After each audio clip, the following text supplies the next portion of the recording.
coolest on the scene. We just gotta leave these nerds behind because sometimes they want to be doing different things. I don't know. Delvin's probably recording some fucking random ass episode with some weird lames trying to shift their alt-right perspective agendas type of thing.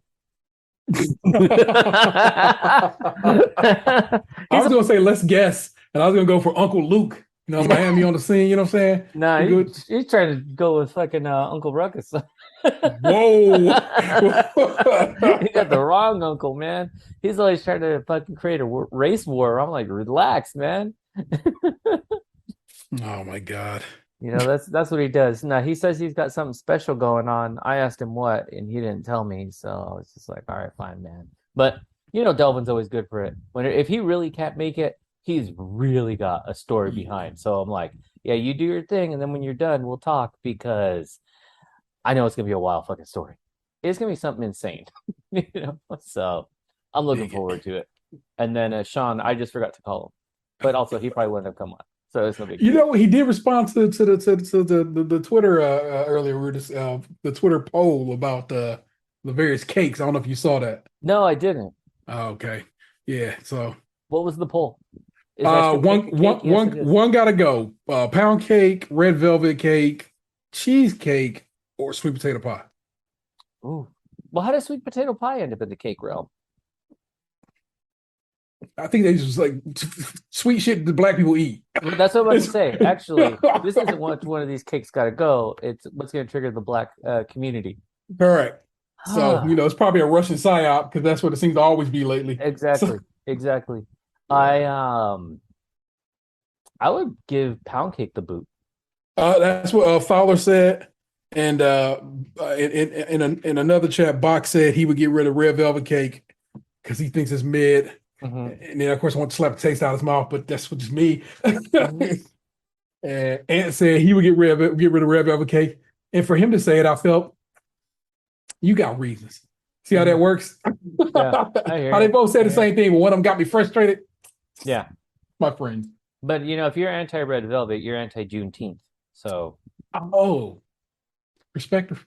You got to really think about it. You got to think about it. I don't know. Pound cake I don't know, something about pound cake it reminds me of like just being broke and shackles. So I don't know. Anthony make a wild good pound cake, man. Does he? Yeah, it's like dumb good. It's kind of man. And then my aunt, which one of my aunts made that? Joanne. My aunt Joanne made a dope pound cake back in the day, but then of course she made a homemade caramel that went over the top of it. Uh-huh. And so you know what I'm saying? It's not. If you saw the pictures, and at some point you'll get in the chat, you'll see it. It's like it's a boring ass pound cake, a plain ass fucking cheesecake, a red velvet cake, and a sweet potato pie. Mm-hmm. It's like, two of them things is wild. You've made them in their weakest forms. Yeah, I gotta say, of the list, they all sound like, and I guess that's what makes it challenging too. Is none of them is like the superstar. Correct. In my opinion, they're like, they're all fine. If you gave me. I didn't come around to sweet potato until recently. Yeah, Thanksgiving. Because I'm more of a pumpkin pie type of person. Just the stringiness of a sweet potato, is like part of my issue. I feel like that's a poorly made sweet potato pie then. Yeah, and so not until I had a good sweet potato pie, then I was like, oh yeah, this is different. You know. Yeah. I feel like red velvet is for people who want to feel exotic without actually being exotic. They're like, look at me, red velvet. I'm like, red velvet is just how you get away with eating cream cheese frosting. Yeah, that's what my son wanted, a red velvet cake. He was hot. He wanted a red velvet cake for his birthday. Yeah, and I specifically said the cream cheese frosting as the filling and around the cake, and they gave him regular, and he was fucking hot. So I was like, how you mess this up? Like, red velvet goes with the cream cheese frosting. Yeah. Like, what is wrong with you? So it was pound cake. What was the other? What was the fourth? Pound cake, red velvet, cheesecake, and sweet potato pie. Cheesecake. And it's just imagine if you were just a standard New York slice of cheesecake. And that's what I was about to say. We talking like the New York style or like the fucking no bake? Look, hey, I'm not slandering a no bake. I'm just saying. No doubt, because you know what? In the hour of need, Jello came through. Yeah, exactly, exactly. I'm not saying I went to like a Ralph's at midnight maybe once or twice. It would be like, oh shit, I'm about to buy this Oreo no bake cheesecake right quick. Yeah, yeah. It's just like the standard New York cheesecake, probably a little sour cream in it along with the cream cheese, and it looks fine. Yeah. So nothing But yeah, to it. man, fucking that New If York this cheesecake though, conversation man. went considerably longer than it should have, Yeah. I mean, people get triggered. People get I'm really looking at it triggered. like y'all is wild. I'm gonna have to check it out. Yeah, I've been real light on like the socials even more, just especially like being back to work. I don't know Yeah, why, even when it's like summertime, where you think I have more downtime, I yeah, tend to be on less. And I think it's because like during the regular year, it's just work avoidance. yeah. I want to check this fucking email. Let me see what's on Twitter. I got shit to do in this. But sometimes you also, you know what I'm saying, your family in, you know what I'm saying, you're Yeah. doing stuff, trying to be on Twitter the whole damn time. Yeah. I actually, the day that Supreme Court decision came down, I had to just remove Twitter from at least my home screen. It's still on my Uh-huh. phone, but I removed it from my home screen. So I've actually been on it considerably less just for my sanity. I was like, Yeah. I can't be here for this. Yeah. I got into it with somebody on the internet on smoke nonsense about it. Just politics as usual. Yeah. But so I've been like, I have not put it back on my home screen yet. I don't know if I will. It Mhm. just kind of sticks off in that side folder over there. Like, I feel you. yeah, it's That's better for like me. and I started doing a little bit of that too, where like they, for example, man, like falling down the TikTok rabbit hole, that's a real deal, man. All of a sudden it's just like, where did this hour go? Correct. And especially when it's like small bites, you're like, I just watched 6 videos, and it's like, nah, man, you watched 36. Yeah, yeah, And then so I don't have that one on my main like first screen. I think yeah. it's like on my third, because I'm like, if I have to swipe a few times to get to it, then that's like deep in the archives. So I Twitter have to make the is conscious effort. one, two, three screens over. So you had to. I remember we had to do it like that. Yeah. So it's like three screens over. Yeah. And So I've been very good about just going in, checking out what everybody has sent me, and getting the yeah, fuck out. same.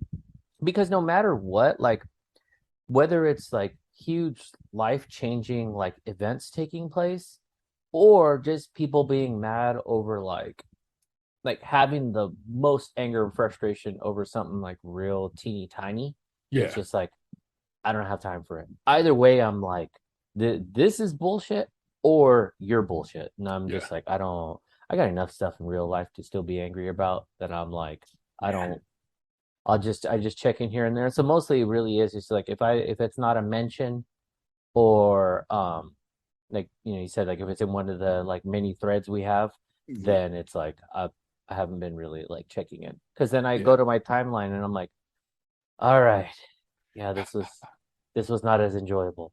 Let me go back to TikTok. Yeah, yeah, Twitter, I have honed pretty much to a fine point. So I talk to most just people I know, and you know what I'm saying, if I retweet something or respond to something, most of the time people Mhm. it's very like I have cool people. Like I said, the only time I got into it was like I said that the day that damn Supreme Court decision came down, and that's Yeah, because the reality of it was that person was mad. yeah, And I'm like, all right, I'm gonna let you be mad, but my yeah, shit's still right. yeah, So fuck exactly. you. You know what I've also really like gotten into, and it's like, yeah, I'm sure someone listening is gonna be like, no shit, old man. But it's like the stories aspect of Instagram has Mhm. become like I never really scroll through like the main post. It's just going across on the Across the stories top. because it's like it's just that simple visual feed. Like Yeah. you don't really gotta read much. You gotta see what's going on. They're usually like corny memes or like silly videos. So it's just Mhm. like I can go through a few stories and then be like, all right, cool. I got my You got fill. new Instagram or you still on the old Instagram? I keep myself updated. You will no. So not everybody's on new Instagram. I am unfortunately on new Instagram on my account, but Uh-huh. not on the Skim account. So Okay. the Skim account is actually the more useful account to me at this point because new Instagram is mostly just TikTok-esque. It's full screen videos and stuff like that there. I have no ability to mute the video, you know what I'm saying? Which is like a part of my Instagram experience if I'm Okay. going up and So down. yeah, then I must be on the new because I noticed that recently too. I usually keep it like muted unless there's like something that I'm like, oh shit, what is this? Yeah. And you can Because tap like, the button in the corner. That yeah, button doesn't exist anymore. Okay, so that makes sense because then one like was like on like full blast when Yep. it scrolled through and I was like, what the fuck? And so then I was like tapping, but the little icon never showed. And Yeah, I was and like, if you tap the video now, it pauses the video.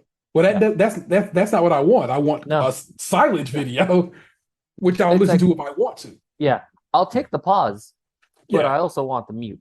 Like correct. this isn't an either or type of scenario. Yeah. But so So yeah, stories have kind of been like the my main go-to.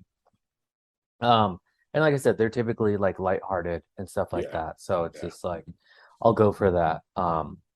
But so that's kind of been like my sort of consumption lately. yeah. I don't know fucking how we ended up here. Cheesecakes. Cheesecake. We're just talking about a cheesecake poll on Twitter. That's how you bring it back around, baby. It's But all let's good. you know what? Let's actually talk about something that was on Twitter that like it still got me like fucking kind of like bummed out. That was me reading like at midnight that Desus and Mero had separated, and I was like, "What the fuck?" This was Yeah, legit man. like at midnight. So then when I thought I was gonna be going to bed, I was like, "Google, what?" And then like I only saw reasons once, and that shit went away fast. So then I'm like, huh, that got away. That whatever that was went away real fast, and nobody's talking about it anymore. So Well, I'm just something like, just popped up again yesterday. okay, Yeah, yesterday. And it was like, because at first it was just like they had creative differences. There mm, was some type of disagreement. No one knows what it was. They were like icy towards each other. And then there was that tweet from Mero that was like someone was asking about the podcast. yeah, And then he was like, nah, basically, Jesus is on some bullshit type of thing. yeah, And then Jesus replied and was like, I didn't really want you guys to find out like this, which kind of is showing a little bit if kind of balances into if there's truth to the second story. And what I read recently was that um, their manager, Victor, yeah, was like an issue. So yeah. it's like being problematic. And then so Meryl was like, this is our dude. Like we've been with him for a while. And Desus was like, he's fucking up our money. And then that created a Yeah, I need. divide. Oh, give me one. I was getting my number. Hey, why are you trying to crash the show? What's up? But Chaufie, that's why you was trying to crash the show. man, for real. But yeah, so that manager bit is the thing I saw as well. Hmm. That's like one person like I'm gonna be loyal to my manager, and the other dude like nah, bro, like this manager's fucking up our bread. Yeah. And in the end, my guy chose loyalty, which is like I get it. No, I Yeah. don't. You know what? I'm lying to you. No, Yeah. I don't get it. Because if it's the bread and probably hundreds of employees and so forth and so on, then that comes before that dude. Okay, and so that's what I was gonna say. It's like I could see at first being like, man, you know what? This has been our guy for a while. Let's go talk to him. Correct. Like, fall back for a bit. You can come back and hang later. Like right now, you're just making it real hot. Like, Yeah. because as much as they talk about like not fucking up their money, they let someone fuck up their money big time. Correct. For real. And then Yeah. there were kind of two red flags. The first one was when this season came back, and this is like so way out. Like Jesus wasn't wearing his cap anymore. Like he wasn't throwing down their like combined look. And so I was like, is it trying to like legitimize himself, kind of distance from the sort of Bronx, thing? And then during the season, there was a commercial for Jimmy Kimmel, and he was going on vacation Yeah. and had listed like 6 weeks ago. Yeah. Like that must have been more than that, like 8 weeks ago, because I would think I was still at work, and it was like all who the special guest hosts were going to be, and then it was just Desus, Yeah. like Desus Nice, and I was like, oh, that's weird because they do everything together. Yeah. And so I'd like for me, those were two things where I was like, I wonder what's going on here. And then to see that wasn't like it was surprising, but at the same time, it was like, well, this is like really weird. And then in that article that I had read too, talked about, I guess, sometime in November, December, they used to have the same management, they used to have the same agents, like they Yeah. were a package. And I guess Desus had separated to a whole new like management team. Yeah. And so it's like that's that. And that's the beginning of the end. That the Yeah. the podcast, the last podcast episode was around November as well. Hmm. You know Yeah. what I'm saying? They seem to really kind of not be together anymore. And it's just Yeah. what it is. Like I said, it's kind of bugged out when you do things everything you do is as a unit, Yeah. because at some point something's gonna break. Yeah. You know what I'm saying? You're not, that's not your wife, it's not your cousin, your brother, something like that, where it could be brought back together. Yeah. Apparently, one of them wanted to do a goodbye episode, you know what I'm saying, just to Mhm. wrap everything up nicely. And one of them disagreed, was like, nah, I ain't doing that. And I don't know who was who in that situation, but I'm like, Yeah. it's just whackness, man. Yeah. So it's unfortunate, like, but it is business too, and It is, but sometimes, I hate to see the people cover led shows, you know what I'm saying, yeah. that are so hard to come by, Yeah. fall to the wayside just because of nonsense. Because it Yeah. seems to just be nonsense. It seems to be like just a disagreement about manager styles. And it's like, bro, we can get over this. We can get past this. Yeah. We can just fire that dude and maybe we can come together and find somebody who we both agree on. Yeah. Yeah. So I hope they just kind of cool out for a bit, Yeah. but that's gonna be a sick burn if this management really pops off for Desus like it's been looking like. Yeah. And then because all Mero's doing right now is just fucking streaming on Twitch. And Well, so that he's been showing up on people's podcasts. yes, I've noticed that too. He Yeah. was at the Celebrity All Star, the baseball All Star Both of game. them were together. Bro, they did not look together. No, well, They were present, they but were, not yes. together. Yes, they were in proximity. Correct. So you know what I'm saying, you had that, and but yeah, it's just, and you know what the real of it is it might just be this time. Yeah. You know what I'm saying? Because He kind of had that leading man, my own late night show kind of quality. yeah. So I could easily see him hollering at Showtime, because they probably contractually obligated for some time. Yeah. You know what I'm saying? That says, oh, okay, well, I got you on the contract anyway. How about we do something with this? Because he's supposed to have an announcement coming, like I keep seeing like very soon Yeah. that's gonna announce some type of show that is his own. Yeah. So, but I could see them. One, I think that their clip show like shtick Yeah. was, in my opinion, wearing thin. Not saying it was bad, but it was just like my wife and I were talking about this recently, and it was like when they were on Vice, that show was brilliant. They hated it. How funny. But it was like, but I think it was a little more authentic because of like as they talked about, the majority of the writing, though there were support, it came from them. They were like, we were double dipping. Not only were we doing the show, we were writing the show, helping produce, like we were everything. And I think going bigger, it like watered them down. But I understand they're on Showtime. They got to be a little more palatable. But it was almost like the same bits over and over. Yeah. And it was like, it's not the same. It's not what I used to love. I mean, I still tuned in. That shit was fucking hilarious, like all the time. But I think to kind of touch back to what you were alluding to earlier is like, we need more like people who preserve a culture. Yeah. And they were doing that. Like they were representing a specific group and not mocking or parodying like what it was. Like you felt like authenticity. So I hope they kind of square it away and do something. But I did think like, at some point this has to end or change. I can definitely see Kid Mero blowing up like a Joe Rogan on a podcast. And not to say Joe Rogan. I hear you. I don't fuck with Joe Rogan at all. Yeah. But you know what I mean? To be like, to have his big thing. And then because like what you were saying, Jesus has more of that like lead, little bit of like a star quality to him that I could see him hosting something and kind of making it work. That's what's up. Yeah. So you heard it from here first. You know what I'm saying? Jesus, of course, gonna go get a show. Mero gonna just do a dope podcast to himself. He'll be great. He'll blow up. He'll get his money. Everybody will be fine. Yeah.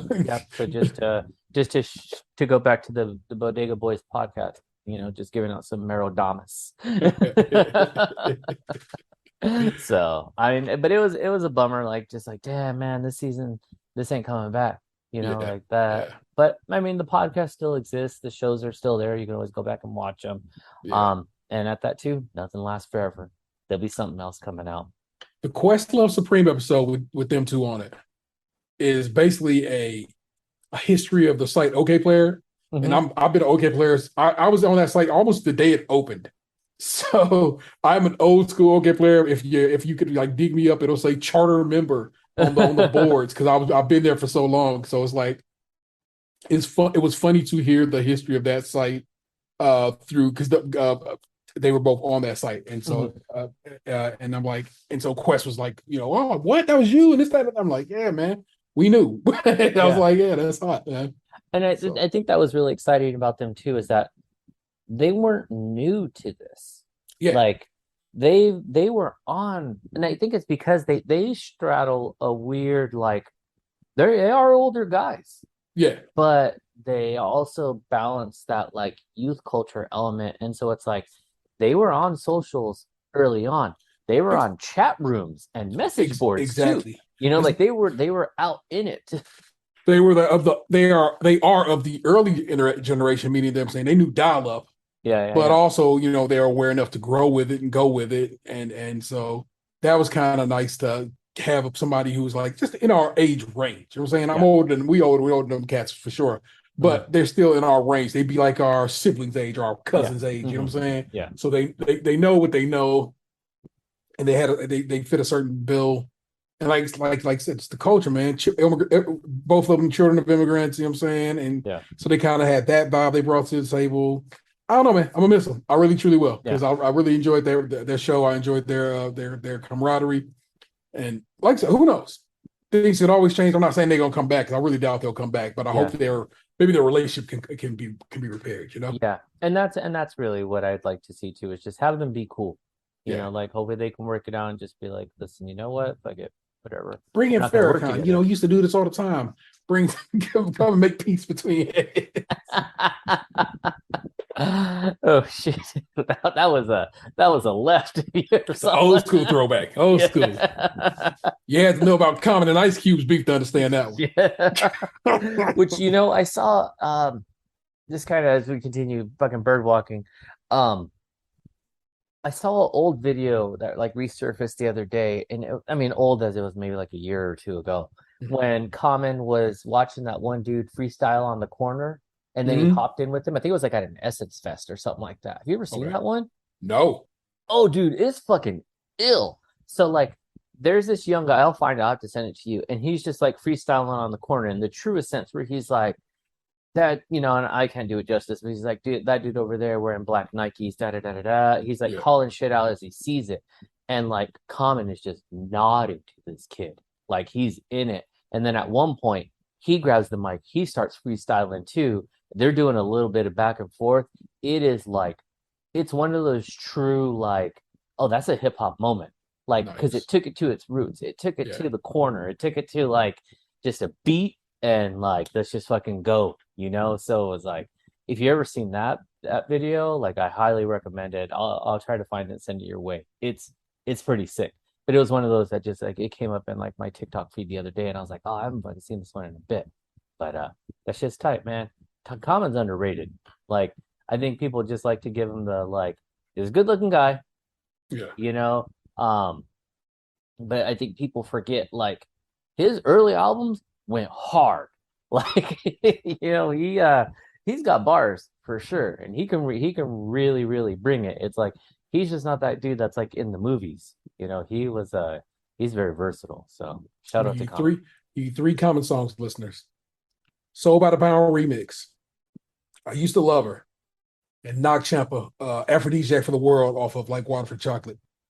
My three like favorite Common tracks of all time. Soul by the Pound remix is off his first album. Well, no, Soul by the Pound is on his first album. The remix, of course, is just that. It was in the era of remixes in hip hop when music got a whole different song, and it's amazing. So I would tell you to listen to that remix version because it's way better than the album version. I used to love her as a hip hop classic, bona fide, and Knock Champ is just a dope track. So it's like one of my favorite songs. They made that with the Soul Aquarians because it's way better than the album version. I used to love her as a hip hop classic, bona fide, and Knock Champ is just a dope track. So it's like one of my favorite songs. They made that with the Soul Aquarians. I exercised for 960 minutes. Yeah, and And so shout out to whoever like designs those badges. they're very Like well done. the whole light effect and design on them. Man, Ooh-wee. What up with that? What up with that? Ooh-wee. What up with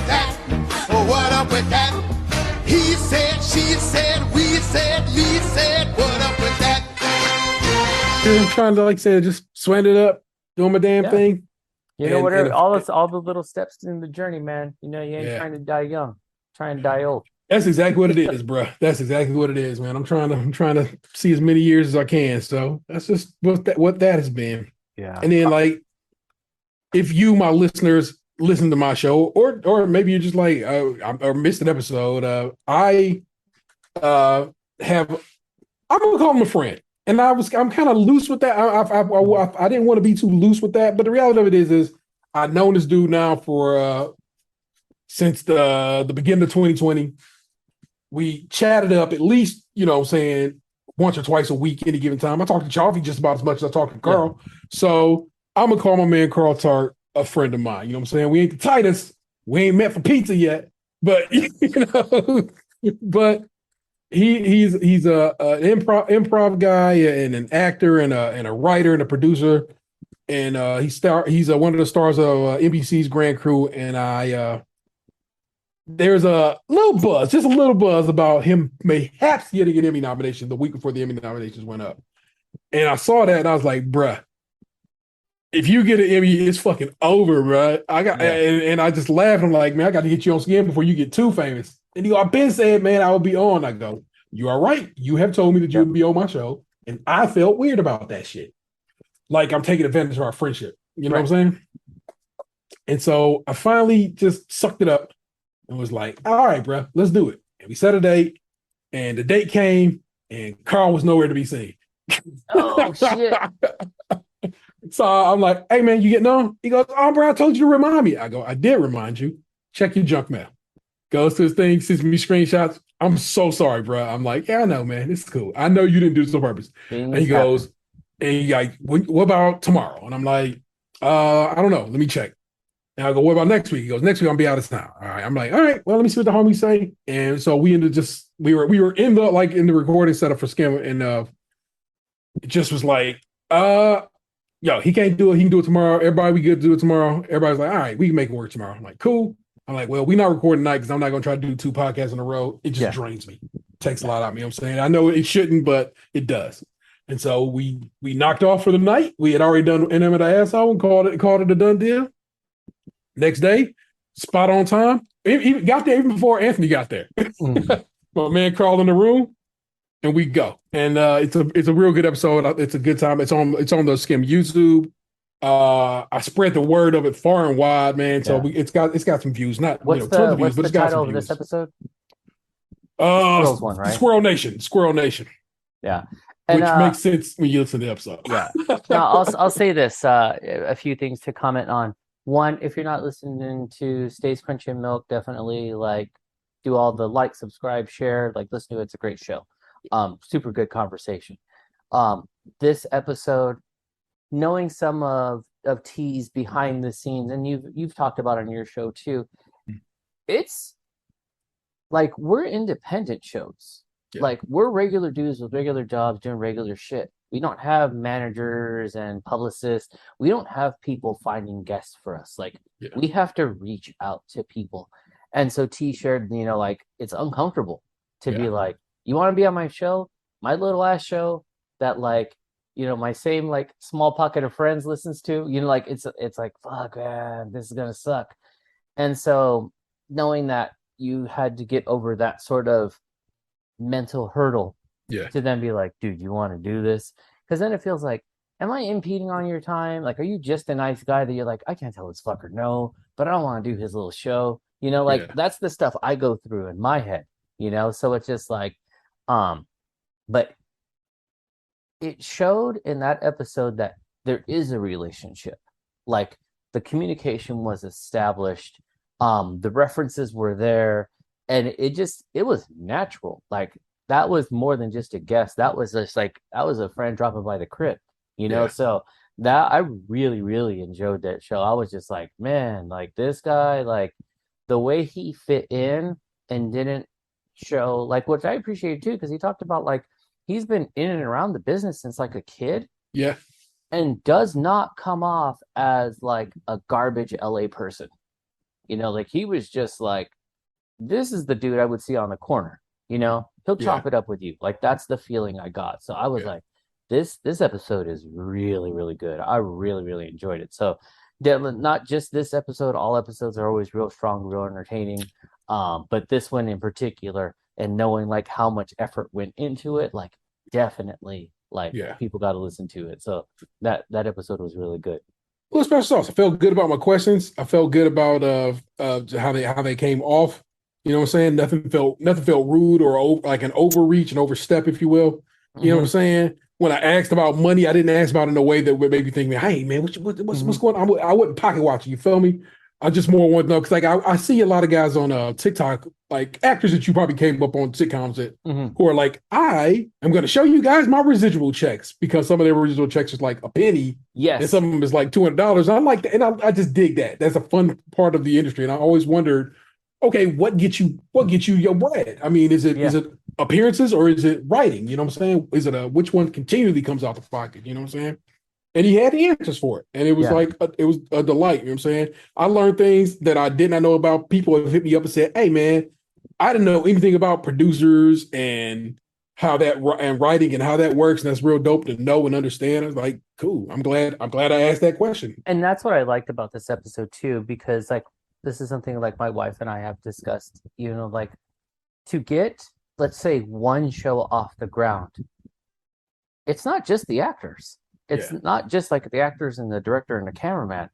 It's crews. Like it's sometimes hundreds of people. Yeah. And it's a chain of people that work through this. So it's like all the components to be in the entertainment industry, like you can really find your niche. If you're like, I want to be a part of the entertainment industry, I don't want to be in front of the camera. You can do that. Like, I just want to be on the technical side. I just want to fucking pull cables. I just want to like set shit up. I just want to decorate. I just like, you can find it in this realm. And so he kind of touches on those elements. Like when he talked about like growing up, not really wanting to act, but then finding he can get a little bit of cash by being like, what do you say? Just doing background. Just doing background. And then from there, realizing, hey, I can actually do more than this. Was like, this is kind of tight. This is actually really cool. So like I found that like really, really fascinating. And then especially with like my wife's type of job, she is one of those people working in entertainment industry that is never going to be on the front of the camera, but they're a whole business over here and they're a business amongst other like businesses. So it's just like this reach is really, really huge, So that was a good episode, man. I really, really like it. Thank you, man. So yeah, I think that is about all that happened in the month of July in T's realm. Yeah. Come on, bro. No, it's the truth. Like it's just these things exist. Yes, like, you can go buy tahine today, just like you could for the longest amount of time, or like you said, like she makes the bowl of elote, even though she calls it like a salad or something like that. Yeah. And it's like because they always want to try to fucking change the name. Yeah. Because they act like they can't say elote. We can. Yeah. And it's like, oh, so you've never been to a swap meet, or you've never been like to a concert where they be selling this shit like freely on the corner. Man, people are missing out. Especially, I guarantee, buy it at the swap meet, buy it from the guy in the corner, and your taste buds will be fucking exploding because you'll be like, oh, I didn't understand. This didn't make any sense. The first time you have, I'm going to just describe like a version of it like that, where it's like you got your corn nicely roasted. Mexicans get wild. We like putting a lot of things on things. So you might get some crema or you might get mayo, and then Parmesan cheese, and then lemon or lime. And then like some spicy like chili powder, then probably some spicy salsa like a Valentina or something like that, and then maybe some tahini on top. Now that's a lot. Like that, all that acid has my stomach hurting currently. But then when you eat it, especially when you're just like in any stage of fadedness from buzz to full blown, man, you'd be like, listen, this is shit right here. Like I fucking came home. I have arrived, people. So buy it from your local guy on the corner, man. You ain't ready. you're ready. You will be slandering everyone on TikTok for making up these bullshit things. I randomly have in my very weird neck of the woods a Mexican supermarket. Just right there. Like Yeah. I can walk to it, you know what I'm saying? And so all this is available to me like within feet. Well, okay, we'll go with a mile. Yeah. I But mean, you still, can that's in measure feet. mile in feet. Yeah, if you go. wanted That's to. what's up. You know, I mean, So, you can do it inches too. It don't matter. I'm not but gonna judge that because I'm already judging these fools over here. Some fucking bullshit, man. Got me hot. but yeah, like I said, it's just Mexicans everywhere. Yeah. Because this is all North America, so they literally are everywhere. Yeah. Oh, you know what? And now you got me on a new topic. This is gonna be like a fucking triple threat. What's up with that? You know what? Mexicans, Latinos, we've been doing this organic shit since day one. If you've never been to like a Latin market, you are missing out because those like everything you see there was just picked yesterday. Not a lot of processed shit. And it smells different. Like when you walk into one of those stores, you're like, why is it so aromatic?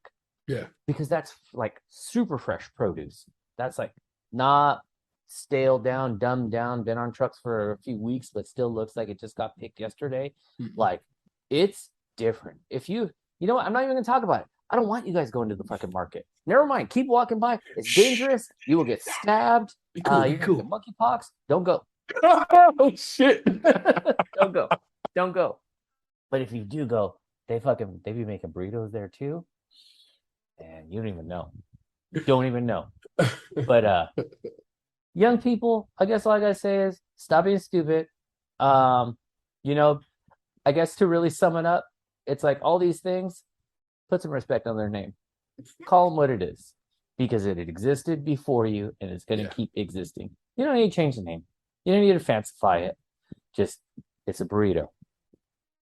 I mean, It's ceviche sound way doper than cowboy caviar. right, exactly. You want to fancy it, kind of already is, but it's a way doper sounding name if you go with ceviche. Yeah. Cowboy caviar to me sounds like my nuts have been slapping on a fucking cowboy saddle all day. Cowboy caviar sounds uncomfortable. Be like, man, I fucking been on this horse all day. My balls are like cowboy caviar right now. Be like, yeah. Also, it's just wild disrespectful to caviar, the cowboys, everything all at once. You know what I'm saying? Exactly. You know, some belugas out in the ocean right now, like, what? The fuck?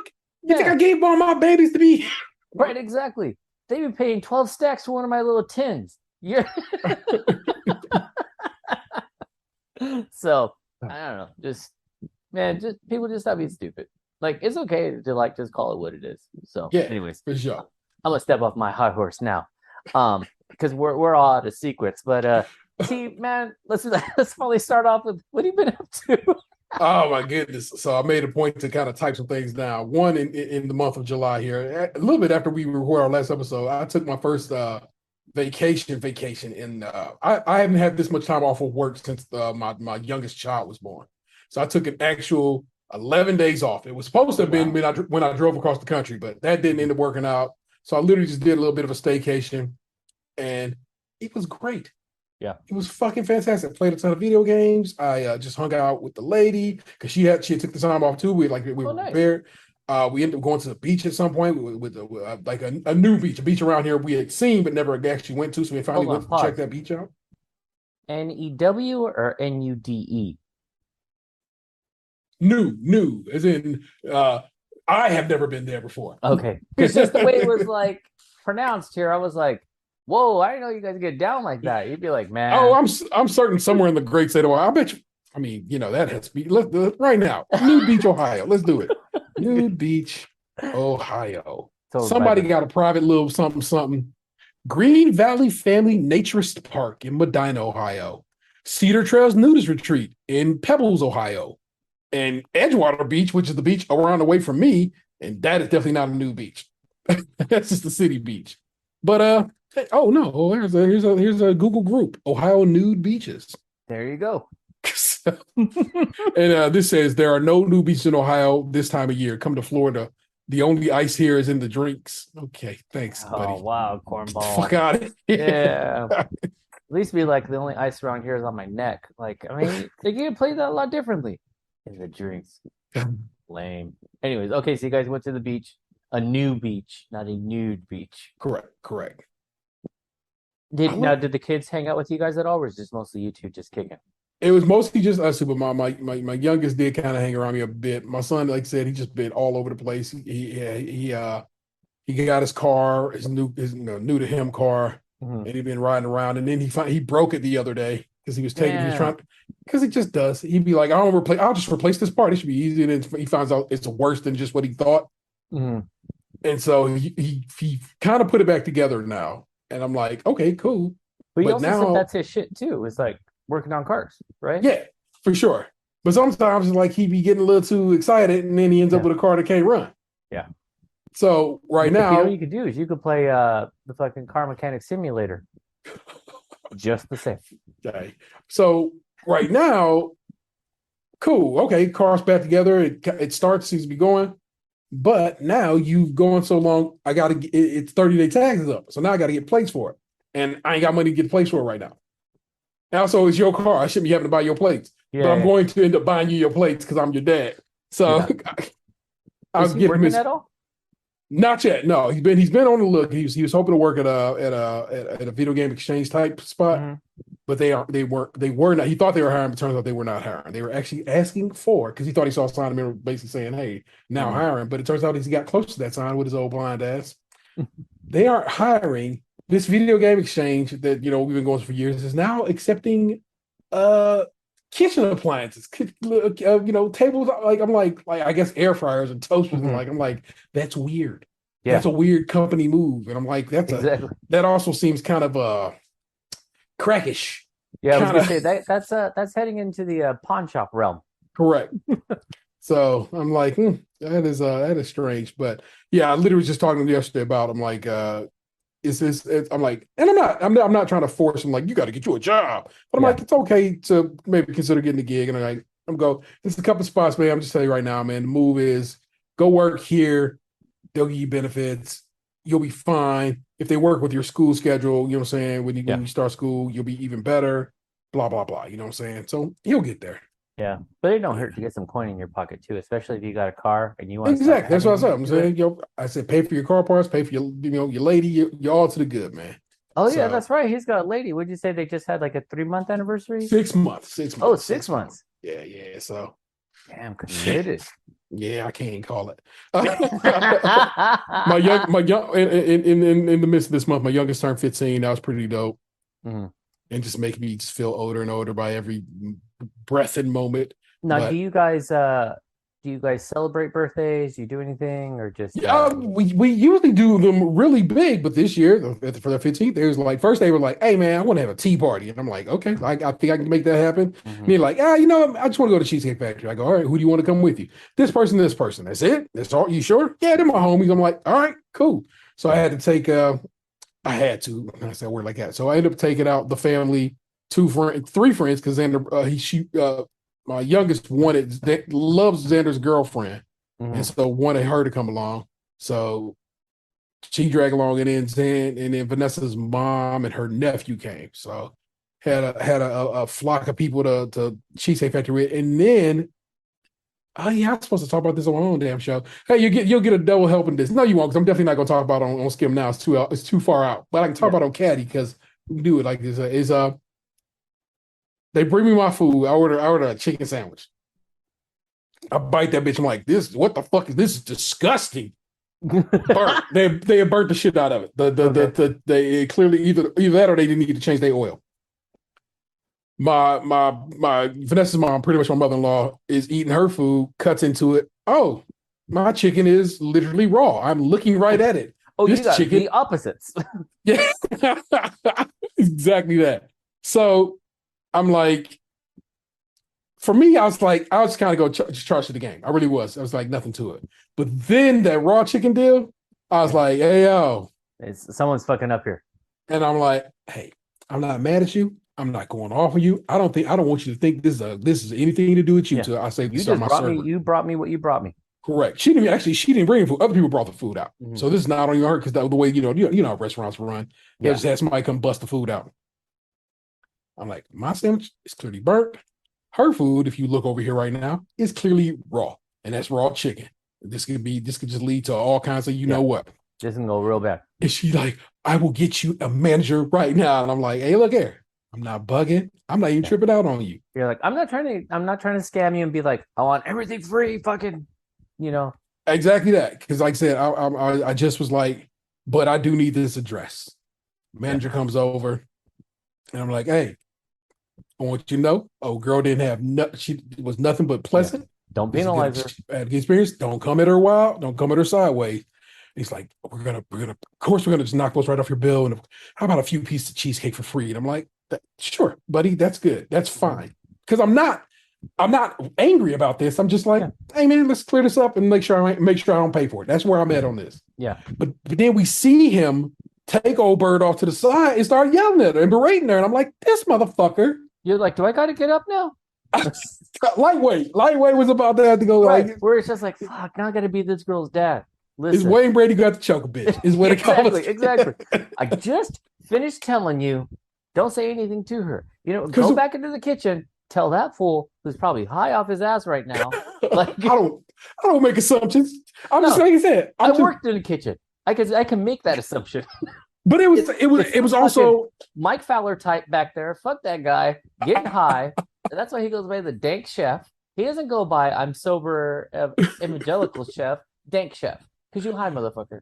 But it was also, like I said, it was popping that day. It was busy. I get it. Mistakes can be made. But like I said, all I wanted was them things off my bill. And you came through and offered me free cheesecake. Yeah. I didn't ask you for that. I didn't come at you saying I need something. I need compensation because I didn't. I didn't even feel that way.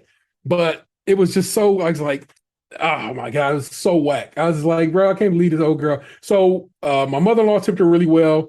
Because they had so many people, she already had the 18% gratuity they slap on there. Yeah. So then I slapped another 30, $35. So it's all said and done. She got like an $80 tip on that table. And like that's pretty dope. You know what I'm saying? It's like I hope that gave her enough to be like, okay, they clearly wasn't mad at me.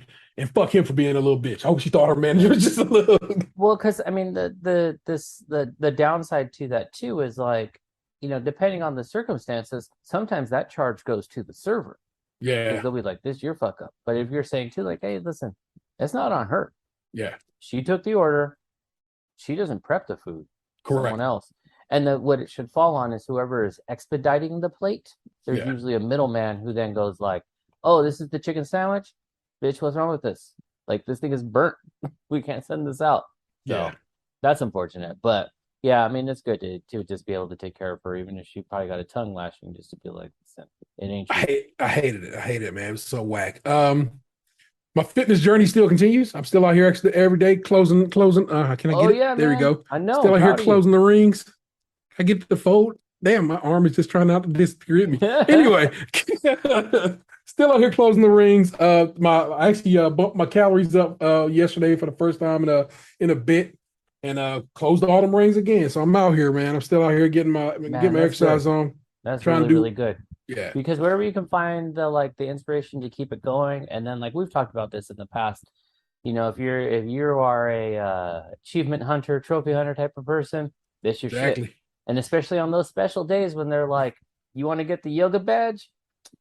I guess. I mean, what do I got to do? Your man's got the yoga badge. I know. Did a 30-minute session on the yoga joint, and I got that shit. I got the July badge. The July badge was do like 980 minutes of exercise, and actually got it. I was like, I just did the math in my head. I go, oh yeah, by the end of the month I'll have that. But nah, your boy knocked that out early because I've been exercising more. Yeah. So I'm like, oh, go check me out. Yeah. So I got the July badge on.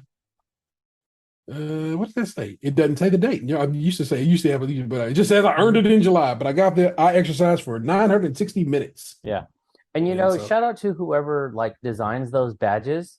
They're very well done. The whole light effect and design on them, man, it's really really well done. Because my wife will show me hers, and then she fucking spins it, and it's just glistening in the light, and I'm like, damn. They really know how to sucker you fools to be like, you want another one. For sure. They got you, boy, man. They got you. They got me, and I feel okay about it, man. So I'm out here. I'm trying to, like I said, just sweat it up, doing my damn thing. Whatever. All the little steps in the journey, man. You ain't trying to die young. Try and die old. That's exactly what it is, bro. That's exactly what it is, man. I'm trying to see as many years as I can. So that's just what that has been. Yeah. And then like if you, my listeners, listen to my show, or maybe you're just like I missed an episode. I have I'm gonna call him a friend, and I'm kind of loose with that. I didn't want to be too loose with that, but the reality of it is I've known this dude now for since the beginning of 2020. We chatted up at least, saying once or twice a week, any given time. I talk to Chaufie just about as much as I talk to Carl. Yeah. So I'm gonna call my man Carl Tart a friend of mine. You know what I'm saying? We ain't the tightest. We ain't met for pizza yet, but but he's an improv guy and an actor and a writer and a producer, and he's one of the stars of NBC's Grand Crew. And there's a little buzz, just a little buzz about him perhaps getting an Emmy nomination the week before the Emmy nominations went up. And I saw that and I was like, bruh, if you get an Emmy, it's fucking over, bruh. And I just laughed. I'm like, man, I got to get you on skin before you get too famous. And I've been saying, man, I will be on. I go, you are right. You have told me that you'll be on my show. And I felt weird about that shit. Like I'm taking advantage of our friendship. You know what I'm saying? And so I finally just sucked it up and was like, all right, bro, let's do it. And we set a date, and the date came, and Carl was nowhere to be seen. Oh, shit. So I'm like, hey, man, you getting on? He goes, oh, bro, I told you to remind me. I go, I did remind you. Check your junk mail.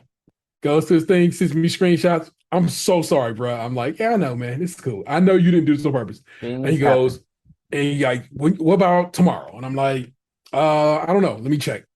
And I go, what about next week? He goes, next week I'll be out of town. All right. I'm like, all right, well, let me see what the homies say. And so we ended we were in the recording setup for Skim, and it just was like, yo, he can't do it. He can do it tomorrow. Everybody, we good to do it tomorrow. Everybody's like, all right, we can make it work tomorrow. I'm like, cool.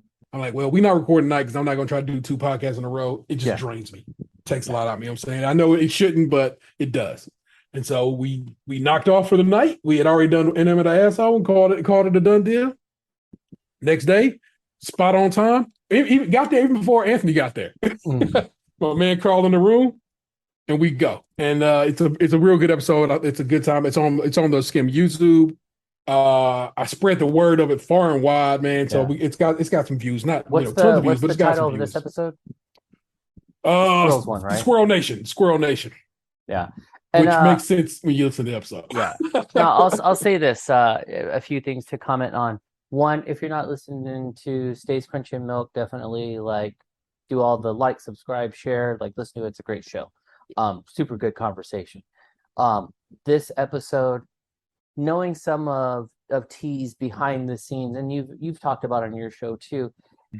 It's we're independent shows. Yeah. We're regular dudes with regular jobs doing regular shit. We don't have managers and publicists. We don't have people finding guests for us. We have to reach out to people. And so T shared, it's uncomfortable to be like, you want to be on my show? My little ass show that my same small pocket of friends listens to, it's like, fuck, man, this is going to suck. And so knowing that you had to get over that sort of mental hurdle to then be like, dude, you want to do this?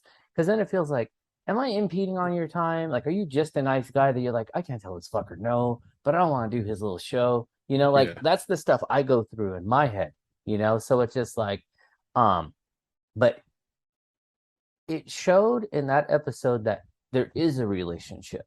The communication was established, the references were there, and it was natural. That was more than just a guest. That was just that was a friend dropping by the crib, so that I really, really enjoyed that show. I was just like, man, this guy, the way he fit in and didn't show, which I appreciated too, because he talked about he's been in and around the business since a kid. Yeah. And does not come off as a garbage LA person. He was just this is the dude I would see on the corner, he'll chop it up with you. That's the feeling I got. So I was this episode is really, really good. I really, really enjoyed it. So Devlin, not just this episode, all episodes are always real strong, real entertaining. But this one in particular, and knowing like how much effort went into it, like definitely like Yeah. people got to listen to it. So that episode was really good.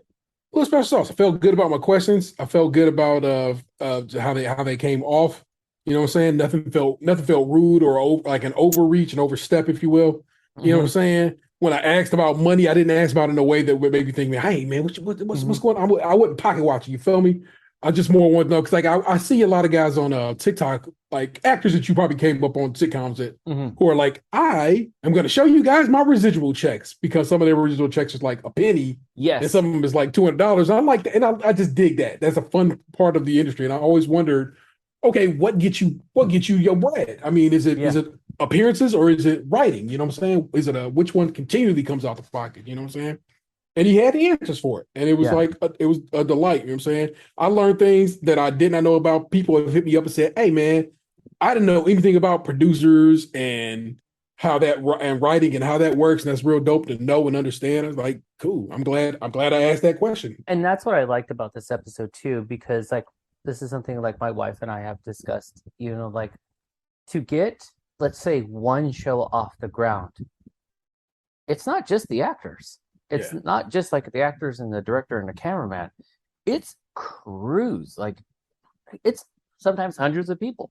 yeah, And it's a chain of people that work through this. So it's like all the components to be in the entertainment industry, like you can really find your niche. If you're like, I want to be a part of the entertainment industry, I don't want to be in front of the camera. You can yeah, do that. Like, I just want to be on the technical side. I just want to fucking pull cables. I just want to like set shit up. I just want to decorate. I just like you can find it in this realm. And so he kind of touches on those elements. Like when he talked about like growing up not really wanting to act, but then finding he can get a little bit of cash by being like, what do you say, doing just background. just Yeah, doing background, and then from there realizing, hey, I can actually do more than this. Was like, yeah, this is kind of tight. This is actually really cool. So like I found that like really, really fascinating. And then especially with like my wife's type of job, she is one of those people working in entertainment industry that is never going to be on the front of the camera, but they're a whole business over here, and they're a business amongst other like businesses. So it's yeah. just like this reach is really, really huge. So that was a good episode, man. I really, really liked it. People Thank got, you, man. you know. So yeah, I think that's about all that happened in the month of July in T's realm. Yeah, yeah. Yeah, and then let's see, on my end, we've just been like I just went back to work last week, so was home for the summer and spent a lot of it like kind of really getting to do like dad shit, Yeah.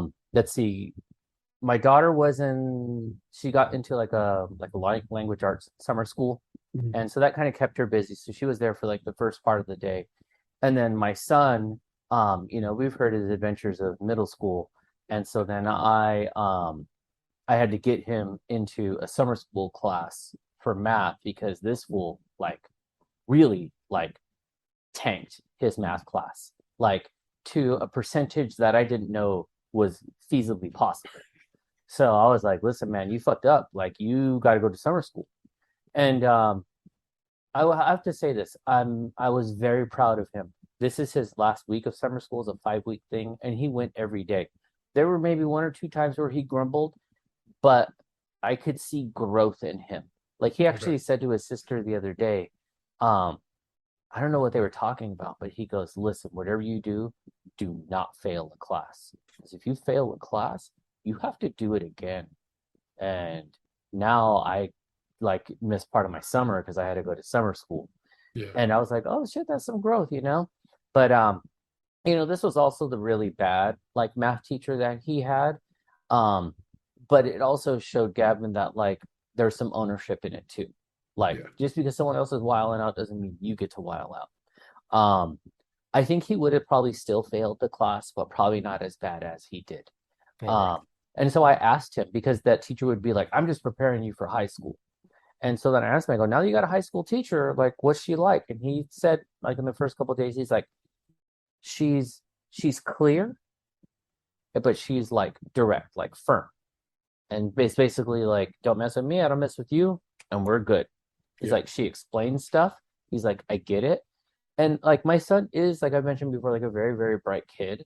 But he, as we talked over the summer, he could recognize maybe why he didn't do as well. And he was like, oh, I just wasn't taught the whole thing. Hmm. So now I understand the part I was missing. Now I understand like why I messed that problem up. Because the way that his class was being taught in middle school was, from what he's described to me, is they would come in, correct the homework, and then the teacher would, that would be the period, and then the teacher would tell them, so go home, open your books, and here's the assignments you got to do for tomorrow. So not really ever teaching it. So they were being like self-taught. Yeah. And so he's like, now I understand the parts that I missed. And so he said that the summer school class was never like extremely difficult, but could be challenging at times because he only had, 3/4 of the knowledge when Yeah. he needed that other fourth to kind of get him over the hill. And then I also got him, convinced him to do wrestling, which he agreed to do wrestling because he says if anyone tries to square up on him, he's going to take them down. Which I was like, that's not the reason why you do wrestling. But fine, we'll take that. Um, just to show anybody who listening who has a challenging child, just know you're not alone. Day one, listen, man, like put on some sweats, put on some shorts, like don't go in your Air Forces. No, I'm gonna wear these. I'm gonna show him what's up. Black Air Force energy. Okay, fine. Okay, fine. That's been the method I've been taking with him this summer. Go ahead and flop, and we'll see what's what. Comes out, fucking sweating. I can't wear these. Why'd you let me wear these sweat? Why'd you let me wear these jeans? Listen, dummy, I fucking told you. Like, that's on you. That's not on me. And I told him too. I was like, take some water. You're gonna need water. No, I'm not. Come in looking all fucking dry and sucked up. I need some water. And then the next time, hey, take the water with you. I'm taking this water with me. Okay, fine. Comes out. Why'd you let me go in there without water? Listen, I fucking told you. So then the next time he goes with the water, and I'm like, we should probably have water in the car. I only need one. Okay, fine. Comes out. I needed a water in the car too. So it's just always this.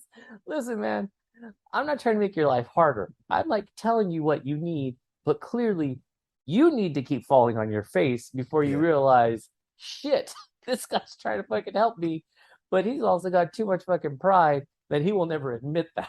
So I'm just like, oh, come on, dude. But so he's kind of, there was once that he really, really didn't want to go. We had learned it was like kind of like some deeper shit going on. Um, but so he's kind of been sticking with it too, and it's keeping him fit. Um, and he's just, I kind of sold him on like, this helps him for high school too, because what summer school, he's already had his first day of school. Yeah. So, campus isn't new. Um, with the wrestling, it's multi-age. So he's going to know seniors, he's going to know juniors, he's going to know, like, he's got people. So I told him, I said, so when your friends are getting fucked up because they're freshmen, you probably have a less likelihood of getting picked on because they're going to be like, oh, that's Gavin. He's been with us for the last like 8 weeks. So that, I think that'll kind of help him, sort of lower that stress and anxiety. Um, and then we went paintballing for the first time like a couple weekends ago, and that shit is crazy fun and hurts a lot less than I had anticipated. We were out there for a smooth like 4 hours, and we had a great time. Like we took one of his little friends with him and just hung out and just we were on the same team, and it really was like, I mean, it's kind of like a little bit of like a dirt park, but I mean, what do you expect? But it had like 5 different maps, like kind of beamed out, Yeah. And so it was like one of them was, I think it was like Atlantis. So it's like all these like fucking columns, and then another one was um like a zombie attack. Like whoever designed them, I'll give them a shout out. Like they had tunnels, they had fucking 2-story shit, like. But if you looked at it, you'd be like, "This is a junkyard." Like, I'm gonna get tetanus being in this bitch. But we did that, and that was super super fun. So we're supposed to, I think in a couple weekends, my wife and my daughter are going to be going on like a mother daughter girls weekend with some other kids, and So that's gonna be it's just gonna be him and I. And I was like, well, we should go paintballing again. He was like, yeah, let's do it. But after we did paintballing, he was like, I want to get a vest, and I want to get my own gun, and I want to get this, I want to get that. And I was like, how about we just get gloves for now? And then like let's try the next level of like caliber of weapon, and then we'll see what it's like. So Yeah. that was really, really good. We like I said, we had a great time. And then you know, on my daughter's end, she's just been like super busy because she's also not only she just wrapped up the summer school thing, but now they do a camp at the university. Yeah. And so they got her busy, but it's awesome because she does like swimming, archery, bowling, I think like a lawn hockey type of thing. And they just like cycle like I think it's like 4 or 5 activities. She's there from like 1 to 5, and it's basically like Oh, an hour. nice. And so one exposes them to a bunch of shit. She says she doesn't like archery because it hurts her hands. Oh, bro, she could be a killer archer though. That's what I told her. I said, "Shit, you don't know about Hunger Games?" And then I threw up the Katniss. So she didn't know. So we got to watch those movies. But yeah, I think it's just a good opportunity to try some new things because that's what I'm always telling them. Like, just try something. You ain't gotta be good at it. Just fucking try it. Like that's really, really a big piece. But still kind of sticking with my daughter because I know I tend to talk more about my wild ass son. Um, but she is something else right now. She's kind of going through the emotional highs and lows, and not liking this friend, and this other friend gets on her nerves, and then when they meet up again, they're best friends, and I'm like, I can't not keep up with who you dislike and who you do like. Like this shit, not to be so gender normy and everything. Girl relationships function way different. Correct. Way, way different. And it's like I told my kid that early in the game. I think right before high school started. I go, look, I'm gonna be real with you. Who your friend this week may not be your friend next week. Yeah. And it's just how y'all function and just how relationships roll. And like, I mean, it's okay. Don't play yourself. Don't be angry or anything about that. So just know that this is just how it goes down because they gonna like some band that you don't fuck with, and that's gonna be enough for them not to kick with you no more. Yeah. It's wild. Yeah. It's just not a belief. It's not a system I structure myself around. You know what I'm saying? Yeah. So, No, it's exhaustive because yeah. it's like, and she's got a pretty decent sized clique of friends, and Yeah. so it's like not knowing like, I'll be like, oh, why don't have you talked to your friend lately? I'm so sick of her, and I'm like, you just wrote her like a nice letter and made a video together the other day. I'm so tired of her. I'm like, I'm gonna back up. Like I'm Homer. I'm Homer in the hedge with her quite often. Where I'm just like, this is the time they start chipping away at it. It's like yeah. like it'll start narrowing down to, oh, these are your G's. These are people you fuck with hard, and these are their acquaintances. And there's complications to this though, because which I fully agree, but the ones who are my daughter's, I guess, acquaintances, or that she's learning are the acquaintances, yeah, are also like the ride or die of her ride or die. So like I told my wife's friend the other day, I go, they're really very much like a love octagon. Just it's not a love triangle. It's way more complicated. It's multifaceted. And so it's just like these two are super tight, but this third one is not tight with them, only one of them. So it's a fucking dynamic that I'm like, oh God. It's a lot, but you know. And then I know last time we talked about getting the new dog, and my daughter's been really fantastic with her. Like I've been very like pleased to see how much because with Gidget was mean. She was a mean old lady.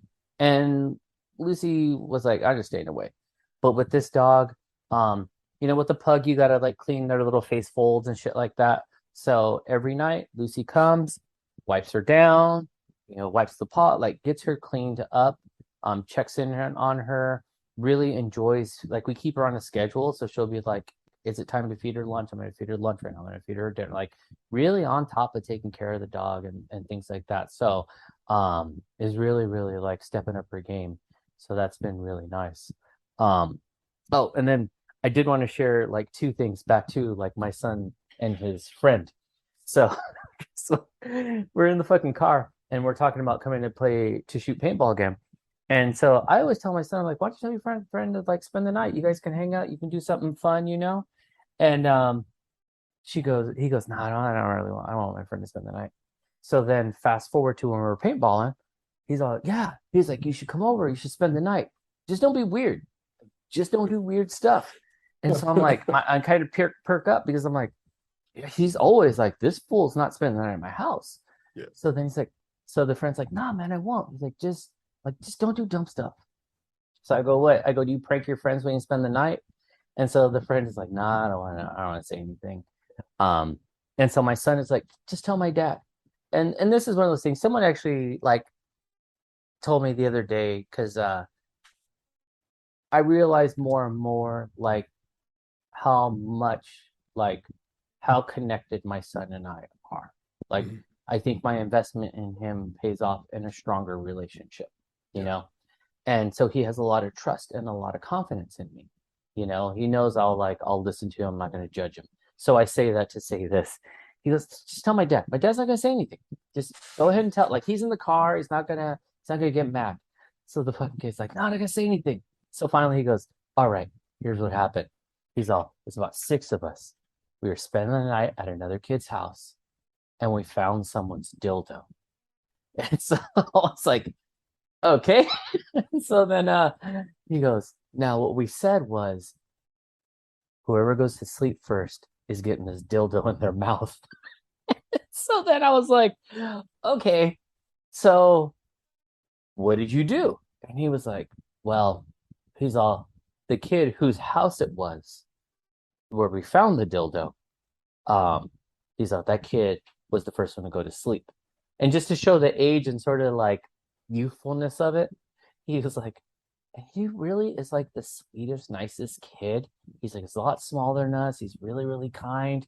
He's like, so none of us could do it. We just all kept passing it around like, you do it, you do it. He's like, so in the end, no one did it. And in my mind, I'm like, yeah, but what you guys all did is you all put your hands on this dildo and passed it around. That was probably in your homeboy's mom. Like, what the fuck are you talking about? I was like, so if anything, this kid is over here like, yeah, sleep. You guys over here with fucking dildo hands. Like, what are you doing? Dildo hands is certainly an episode title. And then this kid too, he goes, they were talking about, he said something to Gavin, and then he kind of like recoiled a little.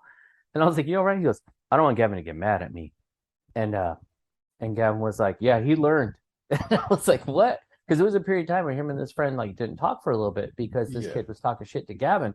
And Gavin told him, I will fuck you up. And then he did. so the kid goes, I messed with Gavin once. And then I learned when he told me he was going to kick my ass, he kicked my ass. He's like, so I'm not messing with Gavin. I tell people, don't mess with Gavin. Like, he will go off. And I was just like, this fucking kid, man. Like, you cannot go around beating up people. At the same time, hey, fuck around, find out. Lessons got to be taught. Lessons got to be learned. So, like, I think I posted it today. You know, we need more fucking around and finding out, because that equation leads to less audacity. So really, Paul Cassidy. Yeah, it really is an equation. So it's just like we've been having some good times, and now I'm just back at work, kind of getting ready for the new school year and kind of dealing with shit like that. So, very good. But I did get this is kind of one of the most recent highlights. Also, fucking FedEx adventure. About a year ago, or whenever the pre-orders went, I ordered a Steam Deck, and so finally get the notification, hey, your Steam Deck's on the way. So I'm like, fucking tight, like I can't wait. I've purchased a few things off the Steam sales here and there, been kind of banking them, you know. Yeah. And let me tell you, buying off of the Steam store, Fanatical, there's a couple others. That's just dangerous, because then you're like $10 here, $5 there. It's a little hit. you know, and then you're like, it's not so bad, $5 more. All of a sudden you're itching, like, let me look at these sites. Fucking FedEx. If I got the email on a Monday, my Steam Deck was supposed to come on a Wednesday. And so they're like, it's on its way. So, cool. And it was like in Arizona. And then I'm tracking it and I'm like, why is it in Arkansas? And it's like still It has to go to Memphis. Yeah. So, but it was in Arizona. Yeah. I know. Your brain is they should be coming left. But in fact, it had to go it goes to Memphis, the headquarters, and they spread out from there. So then it was in Arkansas, and then it said it was still going to be delivered by Wednesday, which I was like, this will be interesting. Then it disappeared. Item can no longer be found. And I was like, you're going to do this again. This is what you're going to do. Then found your item, will be delivered by Wednesday. It's in Texas. And I'm like, but it was just in Arizona. Like, what the fuck is happening? No, you're right, because it actually, no, my bad. It went Arkansas, Missouri. Then it got found again, lost again, then ended up in Texas. Then disappeared again. Then it said it was delivered. Then it said it was found. I was like, oh, I fucking hate you, FedEx. Like, what are you guys doing? It eventually was delivered 5 days later than that Wednesday. So it's just like, fuck. But it showed up, and it's a different ecosystem. Having always been a sort of plug and play type of, Switch, yeah, it's portable, but put in the game, fucking play the game. Yeah. Consoles, put the game in, play the game. But having the ability to button map the way you do on these, add a different type of controller, like the way you can tweak all the settings, it's really overwhelming for someone who doesn't do that. Like my son, which is funny too, because he had been banking a bunch of like these like modded Call of Duty zombie maps, which ended up being like 50 gigs worth of maps. And but we couldn't get it to play because it wanted to use the little touchpad. So we had to figure out how to reassign everything. And then even with the controller, like how to reassign it.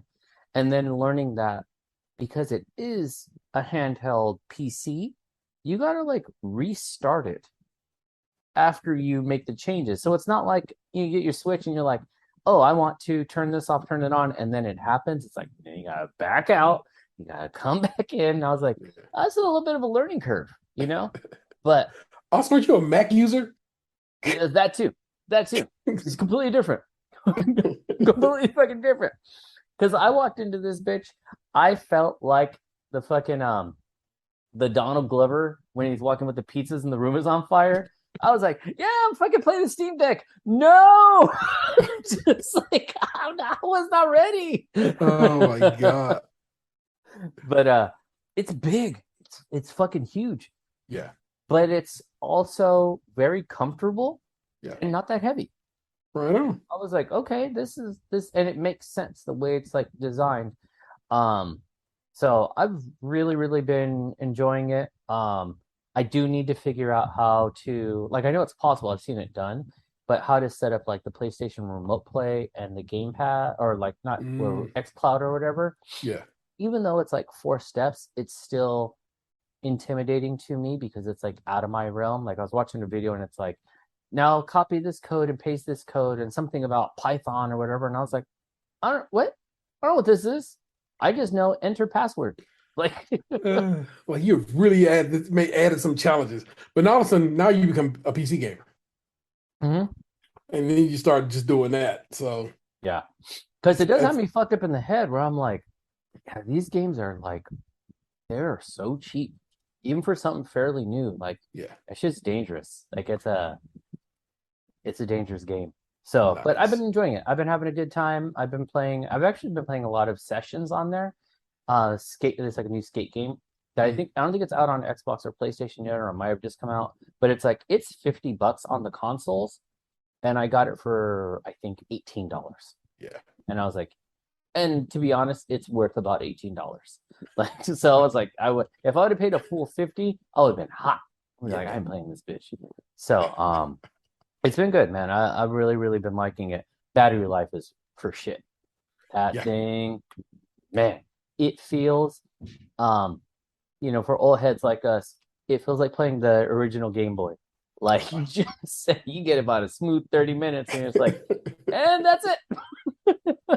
I bet you if you look further into it, there's some tweaks or setting tweaks you can do Oh yeah, I'm sure. just to get to lower the power consumption and make it last just a bit longer. You'll be Yeah. fine, man. You're gonna have a ball with that shit when you get a moment to, play with it. But I was about to say, just back to like real quick pause. Isn't it always about like power consumption so you can last longer?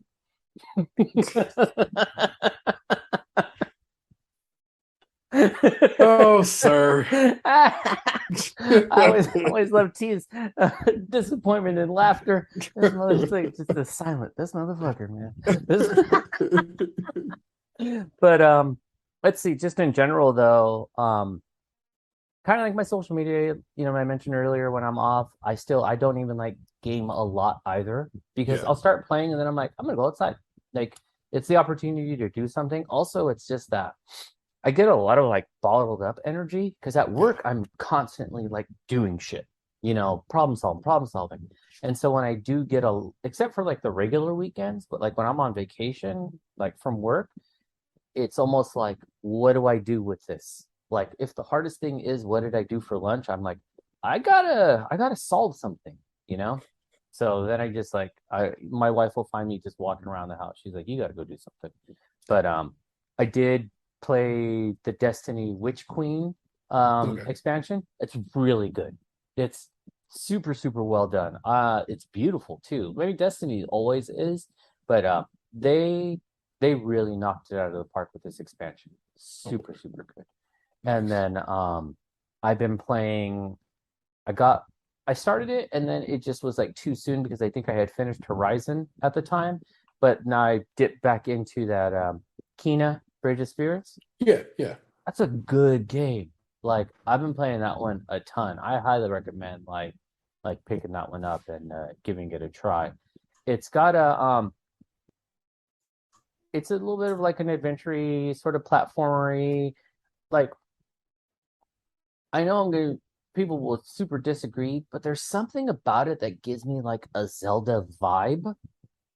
It's like it's almost like if it was like Zelda on like training wheels. Like the puzzles aren't too challenging. It's more the battling as it is less of the like super hard discovery or puzzles. So Hmm. it's just that right level to be like it's challenging enough that you can play it right before you go to bed, but not that much where you're gonna be like, I'm gonna fucking throw this controller, you know? So I if you can find it like on a deal, it's been on sale a few times, like definitely worth the pickup. Even full price is worth the pickup. I'm having a really, really good time with it. Did you I don't know, upgrade your PlayStation Plus? Did you go from essential to whatever, premium, whatever this shit's called now? I okay, so I don't remember what tier I'm on, but I already had like a ton of years of PlayStation Plus and already a gang of PlayStation Now. So Ah, whatever okay. so whatever you get from combining the two, I Yeah. was already in it. So I don't know if Okay. I'm top tier or like second from top or something like that. Okay. Yeah. So did you get straight? Yes, I have it. I'm gonna play that next. Okay. Very good. Have you played it? No, I want some opinions from people I fuck with Yeah. before I, go bothering. No, So I plan to hopefully finish Kina by the end of the weekend, yeah. and then I'm gonna go into Stray. My son started playing Stray, and he said it was not his type of game, Hmm. but he says it was weirdly fun. Okay. He's like, but you do, and I've heard this in like a few other podcasts and articles and stuff like that you have to play it like the mindset of a cat, not a human playing a cat. Like you got to be Okay. like, I should probably scratch this thing or curl up on this over here. Like it's sort of that like mind shift perspective. So I'm looking forward to playing it. Though I did hear someone modded it that you can now play as Garfield. I've seen several mods for that game. Somebody modded that you can play as a dog. Somebody modded that you can play as CJ from Grand Theft Auto. Just random. Once modders get a hold of shit, interesting. I'll go with that. Yeah, they're The whack looking Garfield. I want you to know that Garfield don't look. It is a whack looking Garfield. I would have like put more respect on it though, because it does look more like a Heathcliff than a Garfield. And I would have respected it more if it was Heathcliff, because you know what? Heathcliff does not get the love he deserves. Yeah. Fuck with No, Heathcliff. no shade to Garfield, but Heathcliff was of the streets. Yeah. And the Cadillac Cats. Right, exactly. If you know, you know. Fucking Cadillac Cats, man. That's the show title. Hey, yo. But I mean, so that's kind of been it on my end.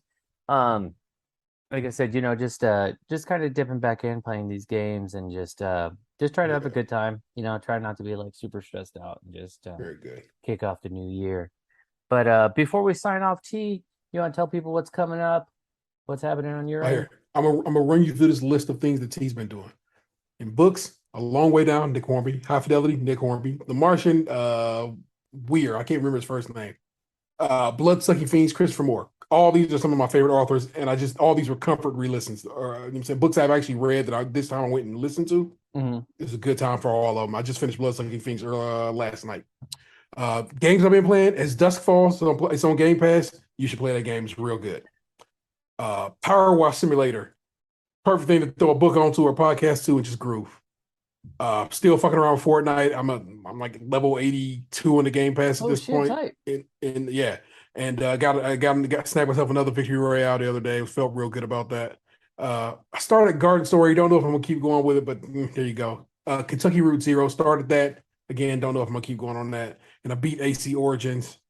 And got the last two Chivos from Turnip Boy Commits Tax Evasion, because they were borked on Xbox for some other reason, and they finally fixed them. So I went through and did what I needed to do to get those last two Chivos. So 1,000 pointed that game. Feel good about that. The shows, The Rehearsal. It's on HBO. And I watched the first episode. I cannot watch like the Borats and all those shows of the world, because I'm super empathetic and I get secondhand embarrassment real easily and real hard. Yeah. And so The Rehearsal is one of those type shows. But the premise is so neat that I had, because I'm not familiar. So it's Nathan Fielder from the show Nathan For You. So if you fuck with that show, you know who the guy is. And what he does is he asks people, "Hey, you got something an uncomfortable conversation that you need to have?" That was the premise, right? Yeah. So then people said, "Okay, yeah, I do," and in the first episode, this guy was like, "I want to tell my friend that I don't have a secondary degree." I've been telling him, I told him I've had my master's for years, and I don't really have a master's, and I'm super embarrassed about it, and I gotta tell him. And he's like, "Okay, here's how we're gonna do this. What we're gonna do is we're gonna rehearse every fucking possible outcome, and see if we can and see if we can get you prepared to do this thing."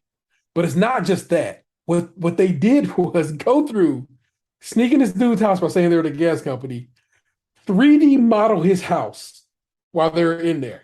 Then went to a warehouse, perfectly rebuilt his apartment to the letter. And so then Nathan Fielder practices talking to the guy he's going to have to talk to by hiring actors.